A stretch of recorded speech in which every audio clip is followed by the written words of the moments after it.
I want to hear the Radio Ready pop hit from Slipknot now.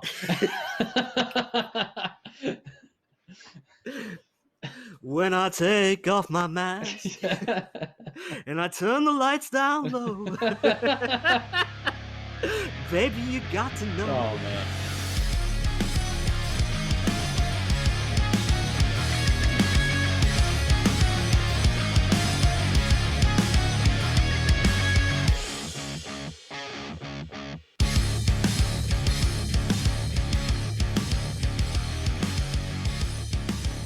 That felt good. Yeah. Okay, welcome back, everyone. This is round 2 of our deep dive into Corey Taylor, lead singer of Slipknot and Stone Sour. We're going to be doing more Corey Taylor therapy session to lead into the next song. It's going to be another Slipknot song. It's going to be an acoustic Slipknot song, though. I'm really excited to hear this. I've never heard it before. I just know it's an acoustic one. Okay. And I did peek at the lyrics, and it seems to kind of tap into this section of his therapy. Okay. If it doesn't fit perfectly, I'm sorry, Slipknot fans. It's the best I could do doing this part-time without tons of research, but I think it's going to work. All right, so let's get back into Corey Taylor. Deep dive into the man behind the mask. All right, here we go. In researching men not raised with their fathers, there's a term that is used, half alive. The father can ignite something in the son that the mother cannot. Interesting. Okay. So, like, for example, in African culture, they take the young teens, the elder men, take the male teen away, and they put masks on and they do all these rituals and they scare the demons out of them. Really?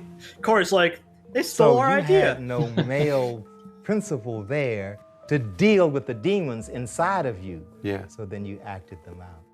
Shit. So you did not have that in your life on a consistent basis. Yeah. So that's why they say half alive. Interesting. So part of you was dead.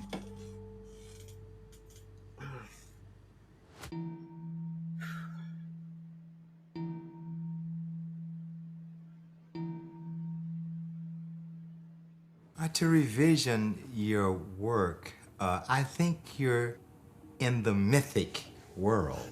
And myth is the realm of the unconscious. Yeah. And so you're bringing forth, masks and creatures and experiences that are very seemingly dark, but that is the world of the unconscious. Am I making any sense? Yes, to absolutely. You? Yeah. So I had a hypothesis that you spoke up, but nobody really heard you. That's why the music's so loud. It's like this cacophony of sounds that has almost a war experience. To me, it's like this barrage of music. Okay. And it's like creating a message out of chaos, like reaching your hand into white noise and pulling out the exact message that you wanted to convey in the first place. So that probably explains the section of Devil and I that we did not like. Yeah.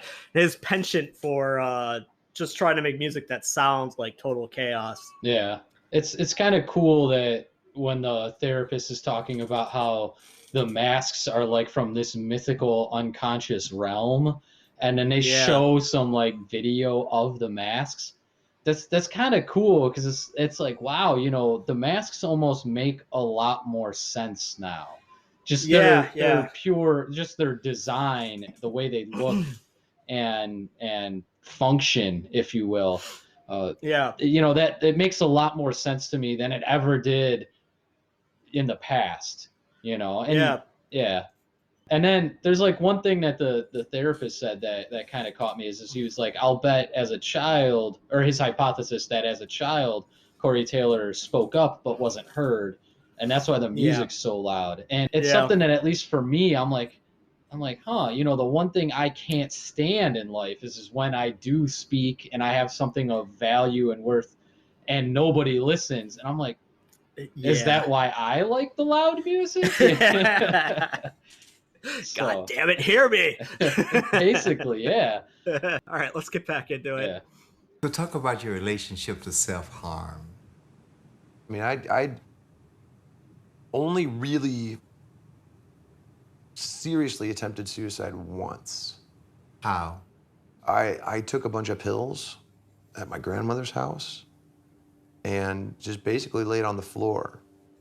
And my ex-girlfriend's mom stopped at my grandma's house out of nowhere to check on me, to see how I was, found me. An hour later, I'm drinking Ipecac and throwing up into a bucket. The girlfriend whose mother found me had just broken up with me. There was just something about her that I really connected with. But when that went away, like a lot of me went with it. And I felt so empty that I had a hard time feeling anything other than grave depression. And it was the one time I really was just like, I can't handle this. Why here? So because he talks about his experience with his ex-girlfriend, which led him to his only real suicide attempt, that's the segue into the Slipknot song that I want to play. It's on their third album, and it's actually the second part of a two-part song called Vermilion. Okay. And the way that I understand it is Vermilion Part 1, it's kind of a murder ballad. It's really talking from the perspective of a stalker, someone who's obsessed with a woman to the point of wanting to capture her, kill her. Okay. The second part is like after he's done it. Okay. How empty he feels and how the idealization of that woman didn't actually exist. So I'm kind of reading between the lines there. I'm thinking that sounds like he was just so devastated by this girlfriend breaking up with him. Yeah. And you can't really, you don't kill yourself over a breakup unless you truly feel a certain level of obsession and like that person's it for you. So maybe it's not a literal description of a stalker. Maybe he was just trying to, point out how unhealthy his mindset was with that particular girl. And so this second song that we're going to listen to, it seems to try to deal with the aftermath of, what it's like after you realize that you fucked up. Yeah. That he fucked up, not her. Okay. All right, so here we go. Let's jump into it.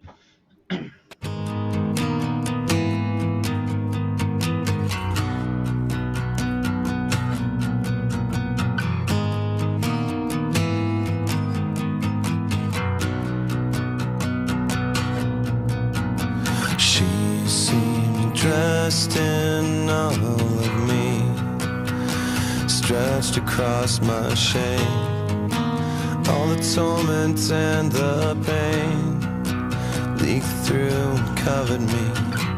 I'd do anything to have her to myself, just to have her for myself. Now I don't know what to do, don't know what to do when she makes me sad. I am not used to hearing harmonies on a Yeah, I know, Slipknot right? song. Yeah. Did you hear that? Yeah, I did. Man, that sounded really good too. Like extra layer of harmony. I was like, oh wow, that's new.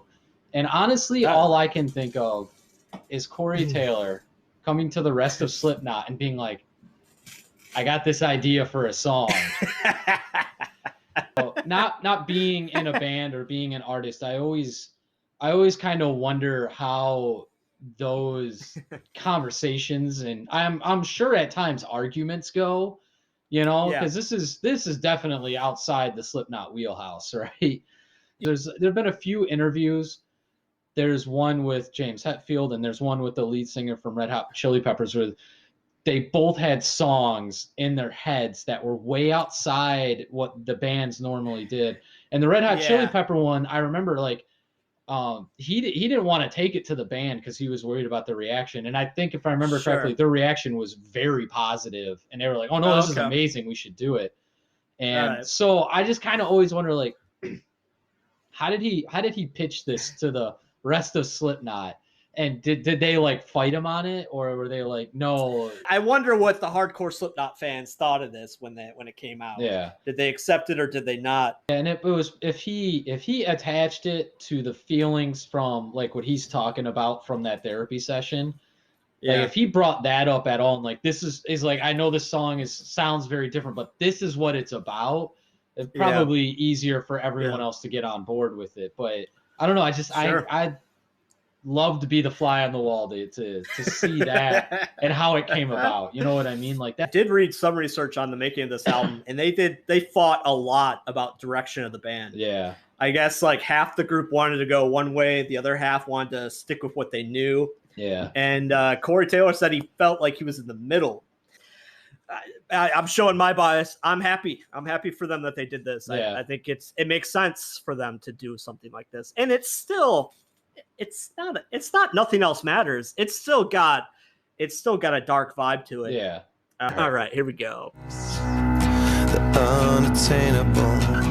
She's a myth that I have to believe in. All I need to make it real is one more reason. I don't know what to do. I don't know what to do. When she makes me sad. Loving that piano. But I won't let this build up inside of me. I won't let this build up inside of me. I won't let this build up inside of me. I won't let this build up inside of me.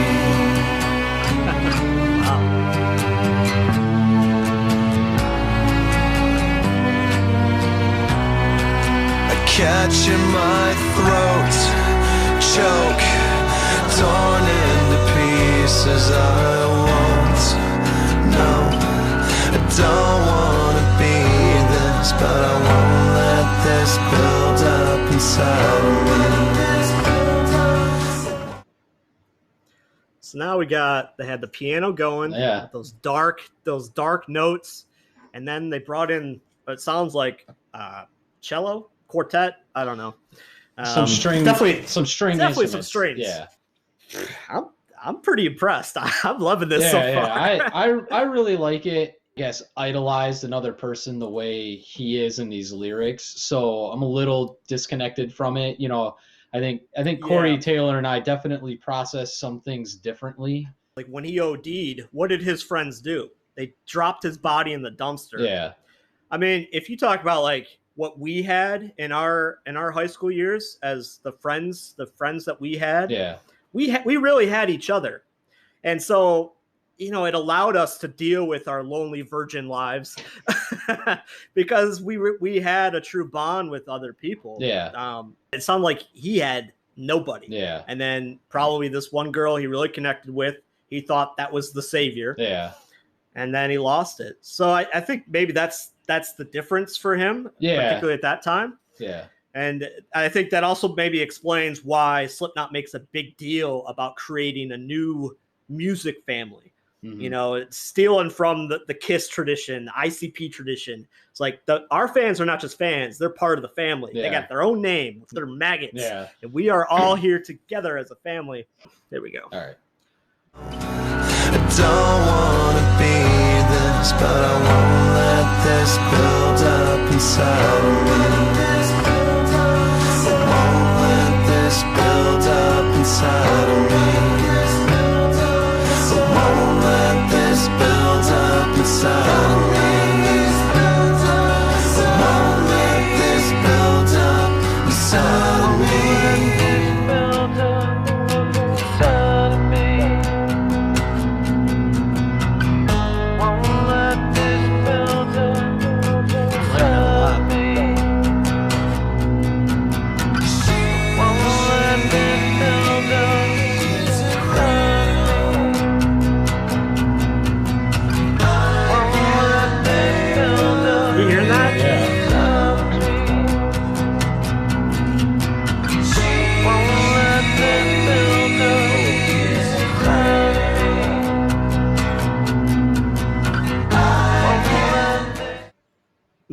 voice sounds so good at this part. Yeah. I love it.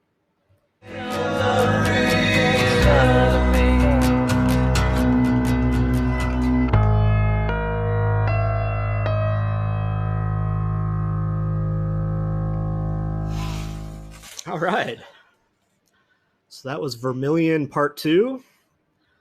Acoustic Ballad by Slipknot. Yeah. Who saw that one coming? Wow. That kind of knocked me out. I had heard that on the radio. That's definitely a band I would be interested in checking out. Yeah. It's still acoustic, Mhm. but there's a certain sense of drama and theatrical spookiness to it. There's atmosphere to Yeah. it. I would agree with you that for an acoustic ballad, it has this like very dark tone to it that probably is just enough to keep it in the Slipknot world, you know? Yeah. By like doing this sequence with the Corey Taylor therapy and then getting a little bit more context on like where these songs came from, it's like it's almost making sense why I have this love-hate relationship with Slipknot and why when I don't like something, it's just because we're just coming from two different worlds. His life experience is just one that I just can't relate to in a large sense. I just can't. He's just coming from a very different place than me.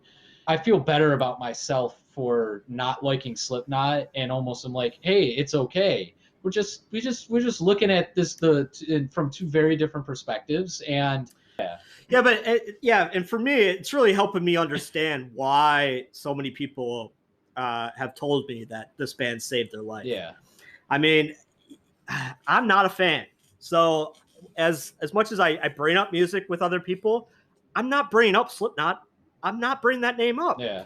But I can count at least five different people that said it to me without me bringing up Slipknot ahead of time.